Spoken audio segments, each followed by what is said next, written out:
सिलसिला मौजूद है, कुछ नज़र आ रहा है। देखिएगा, कुछ दो चीज़ों के बुनियाद पर हमने ये बात की है।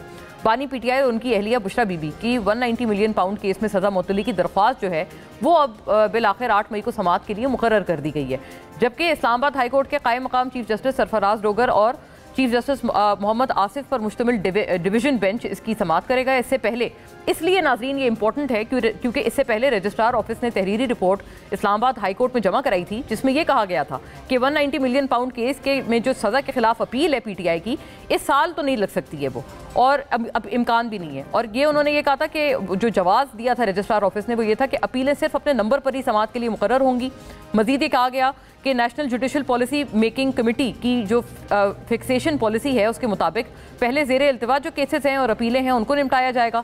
इस्लामाबाद हाई कोर्ट में इस वक्त सज़ा याफ्ता मुजरिमों की 279 अपीलें ज़ेरे इल्तिवा हैं और सबसे पुरानी जो अपील है वो 2017 की है। इस बुनियाद पर यह बात मना कर दी गई थी रजिस्ट्रार ऑफिस की तरफ से इस्लामाबाद हाई कोर्ट के, बट डिस्पाइट दैट ये अपील अब समाअत के लिए मुकर्रर 8 मई को हो गई है। और बानी पीटीआई और बुशरा बीबी को 190 मिलियन पाउंड केस में 17 जनवरी को 14 साल ये इसका पसमंजर है और 7 साल की सज़ा सुनाई गई थी।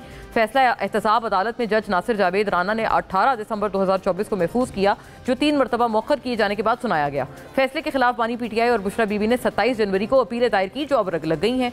और फिर इसका दूसरा जो इसका एक एस्पेक्ट है कि क्या वाकई ठंडी हवाएं हैं। दूसरी जानिब जो 9 मई के केसेस में जस्टिस नईम अख्तर अफगान की सरबराही में सुप्रीम कोर्ट के 3 रुकनी बेंच ने एजाज चौधरी और फरहत अब्बास की जमानत मंजूर कर ली। ये कल की बहुत बड़ी खबर थी।